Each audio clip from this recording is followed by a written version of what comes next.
கச்சத்தீவு அப்படிங்கிறது ஒரு சின்ன ஒரு தீவு. இது இலங்கைக்கும் இந்தியாவுக்கும் நடுவில் இருக்கக்கூடிய ஒரு சின்ன தீவு தான்.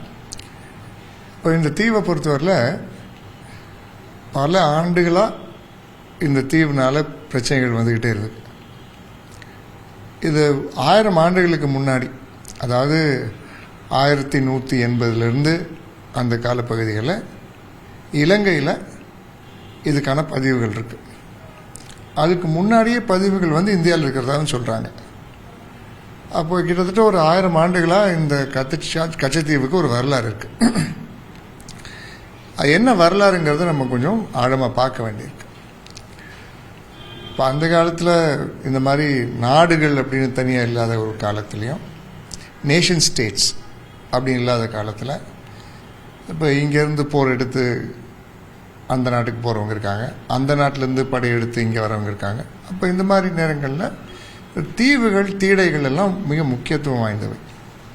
ஒரு இடத்துல நின்று அந்த பகுதியில் கொஞ்சம் இளைப்பாரி அப்புறம் அடுத்த இடத்துக்கு போகிறதுக்கு ஒரு சௌகரியமாக இருக்கும். இப்போ கச்சத்தீவு அப்படின்னு பார்த்தீங்கன்னா, இந்த தீவுகளினுடைய அந்த குழாமில் கச்சத்தீவு தான் முதல் தீவு. இந்தியாவிலேருந்து இலங்கைக்கு நீங்கள் போனீங்கன்னா கச்சத்தீவு தான் முதல் ரொம்ப சின்ன தீவு. அதுக்கப்புறம் பல்வேறு தீவுகள் இருக்குது. அதுக்கு அடுத்து பெரிய தீவு டெல்ஃப்ட் அப்படின்னு சொல்லுவாங்க. அப்புறம் பல்வேறு தீவுகள் கடந்து நிறைய யாழ்ப்பாணத்துக்கு போனோம். இந்த பகுதியில் என்ன ஆயிடுச்சு அப்படின்னா, இங்கே ஒரு கோயில் ஒன்று இருக்குது, மிகவும் பிரசித்தி பெற்ற அந்தோனியார் கோயில் இருக்குது. ஆனால் இந்த அந்தோனியார் கோயிலானது இலங்கையில் இருக்கக்கூடிய யாழ்ப்பாணத்தினுடைய மறை மாவட்டத்துக்கு சேர்ந்தது. அப்படிதான் முதல்ல சொல்கிறாங்க. 1920களில் அது இந்தியா மெட்ராஸ் பிரசிடென்சிக்கு சொந்தமானதாக இருக்குது. ஆனால் கோயில் மட்டும் யாழ்ப்பாணத்துக்கு சொந்தமாக இருக்குது. ஆனால் அந்த கோயிலை கட்டினது இந்தியாவை சார்ந்தவர். இந்தியாவை சார்ந்தவர் தான் அந்த கோயிலை கட்டுறார். கட்டி ஒரு மிகப்பெரிய ஒரு மீனவ தலைவராக இருந்தவர் அந்த கோயிலை கட்டி, அந்த கோயிலில் இந்தியாவில் இருக்கவங்களும் போவாங்க, இலங்கையில் இருக்கவங்களும் வருவாங்க. அந்த மாதிரி போக்குவரத்துகள் நிறையா இருந்தது. அப்போ இந்த சண்டைகள், பிரச்சனைகள் அதிகமாக, சர்ச்சைகள் ஆக ஆக இப்போ இன்டர்நேஷ்னலாக என்ன ஆகுதுன்னா, இந்தியாவும் இலங்கையும் ஒரு ஒப்பந்தத்துக்கு வராங்க. 1972 74 தொடக்கம் பேச்சுவார்த்தைகள் நடக்குது. 74ஆம் ஆண்டு இந்த தீவு இலங்கைக்கு சொந்தமான தீவு அப்படின்னு சொல்லி இந்தியா அதை விட்டு கொடுத்தது. இது கொடுக்கறதுக்கான பின்னணி என்னன்னு பார்த்தீங்கன்னா, இந்த தீவு இலங்கைக்கு மிகவும் அருகாமையில் இருக்கிறதாகவும், இந்தியர்கள் அங்கே எப்போ வேணால் போகலாம், எப்போ வேணால் வரலாம். இந்திய மீனவர்கள் அங்கே போய் வலைகளை காய வச்சுக்கலாம், இளைப்பாறலாம். அந்தோனியார் தேருக்கு நேரடியாக போட் மூலமாக அங்கே போகலாம், வரலாங்கிற அந்த ஒப்பந்தம் இன்னும் இருக்குது. இப்போ தாரை வாத்து கொடுத்தது அப்படின்னும் போது, ஒரு நாட்டினுடைய ஒரு இடத்தை இன்னொரு இடத்துக்கு கொடுக்கணும்னா அது பார்லிமெண்ட்டில் ஒரு ஆக்ட் மூலமாக தான் செயல்படுத்த முடியும். ஆனால் இது அந்த மாதிரி செய்யப்படலை. இது அந்த நாட்டினுடைய ஒரு ஒப்பந்தத்தின் அடிப்படையில் கொடுத்துட்டாங்க. இப்போ அது கொடுத்ததுலேருந்தே முன்னும் பின்னும் பிரச்சனைகள் வந்துக்கிட்டே தான் இருக்குது. இந்திய அரசுலேருந்து இந்திய நாட்டிலேருந்து ஒரு சின்ன ஒரு இடத்த, ஒரு இன்ச் நிலத்தை கொடுத்தா கூட அது ஏற்றுக்கொள்ள முடியாத ஒரு நிலைமையை நம்ம பார்க்குறோம். அப்படி தான் இருக்குது. இலங்கை அரசாங்கம் இதை எடுத்ததுனால இந்தியாவுக்கு நிறைய பிரச்சனைகள் வந்துக்கிட்டு இருக்கு அப்படின்னு ஒரு தோரணை இருக்கு.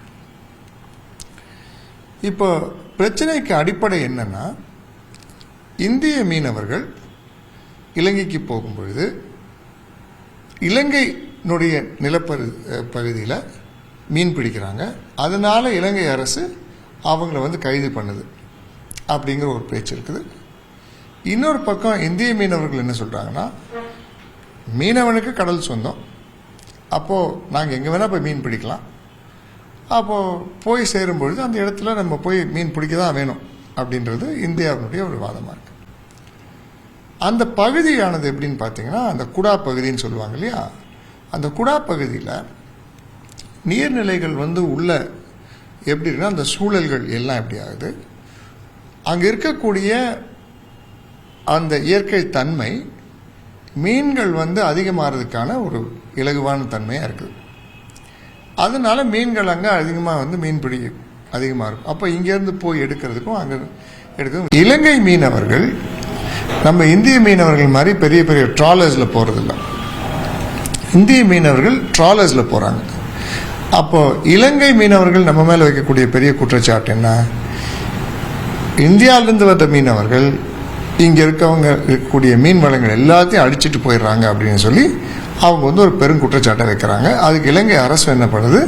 அதுக்கு நடவடிக்கை எடுத்து இலங்கை மீனவர்களை கைது பண்ணுறதுக்கான முயற்சிகள் எடுத்து கைதும் பண்ணுறாங்க. நிறைய இப்போ சமீபத்தில் கூட 27 மீனவர்களை பிடிச்சிட்டு போயிருக்கு, போட்டை வந்து பறிமுதல் பண்ணுறாங்க. ஆனால் இந்திய மீனவர்களுடைய தர்க்கம் என்னவா இருக்குன்னா, இது நாங்கள் காலங்காலமாக மீன் பிடிச்ச இடம், இன்னைக்கு நேற்று நாங்கள் பிடிக்கிறது இல்லை. அது மட்டும் இல்லாமல் மீன் இருக்க இடங்களில் தான் மீனவர்களுக்கு வேலை அப்படின்ற ஒரு உரிமை கோரல் போராட்டம் நடக்குது. அப்போ கச்சத்தீவை வந்து நம்ம கொடுத்ததுனால தான் அந்த பகுதி நமக்கு சொந்தமாகலை.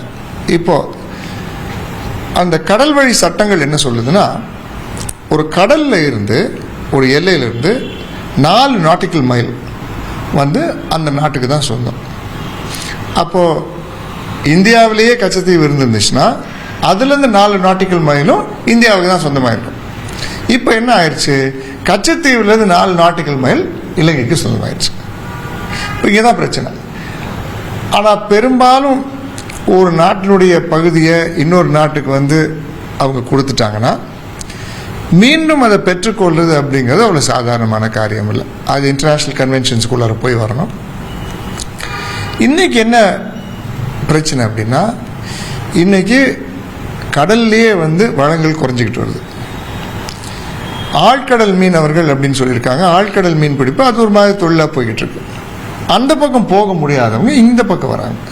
வரும்பொழுது இதுக்கு ஒரு தீர்வு இல்லாத ஒரு போராட்டமாக போய்கிட்டு இருக்கு. இன்றைக்கி நேற்று நடக்கிறதில்ல, 1974 தொடர்ந்து நடந்துக்கிட்டு இருக்கு.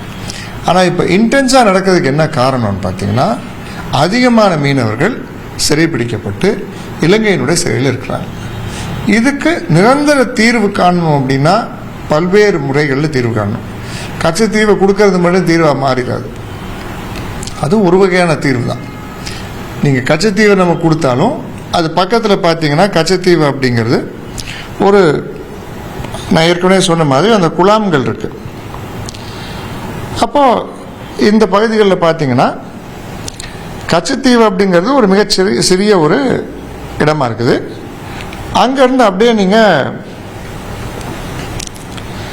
பக்கத்தில் பார்த்தீங்கன்னா டெல்ஃப்ட் ஐலண்ட் இருக்குது, நெடுந்தீவு இருக்குது, நைனா தீவு இருக்குது. இப்போ கச்சத்தீவு அப்படிங்கிறது இங்கே இருக்குது. அப்போ இங்கேருந்து நேராக பார்க்கும்போது டெல்ஃப்ட் ஐலண்ட்னு சொல்ல நெடுந்தீவு இருக்குது.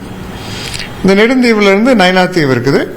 அப்போ பூங்குடி தீவு, இந்த மாதிரி நிறைய தீவுகள் இருக்குது. இந்த தீவுகளுக்குள்ளார போனதுக்கப்புறம் தான் யாழ்ப்பாணத்துக்குள்ளே நம்ம போகணும். வேலனைக்கு போகலாம், வேலனையிலேருந்து அது பக்கம் போக முடியும். அப்போ இங்கே எல்லாமே வந்து ஒரு மிகப்பெரிய கலாச்சாரம் ரீதியான வளர்ச்சிகள் இருக்குது. பொருளாதார வளர்ச்சி பெருசாக இல்லை. இவங்களுடைய அடிப்படை பொருளாதாரமே இந்த மீன்பிடி தொழில் தான். இப்போ அவங்க என்ன பெரிய குற்றச்சாட்டு வைக்கிறாங்கன்னா, இங்கே இருக்கக்கூடிய கச்சத்தீவை நீங்கள் போய் இங்கே இருக்க மீன்லாம் பிடிச்சிட்டிங்கன்னா இங்கே எங்களுக்கு வாழ்வாதாரத்துக்கான வழியே இல்லை அப்படிங்கிற ஒரு நிர்பந்தம் ஏற்படுது, முடியாத ஒரு சூழ்நிலை ஏற்படுது. அப்போது இதை மாற்றணும், ஒரு மாற்று முறை ஒழுங்கு கொண்டு வரணும் அப்படின்னா இது சரியான ஒப்பந்தத்தின் மூலமாக தான் இந்த தீர்வை கொண்டு வர முடியும்.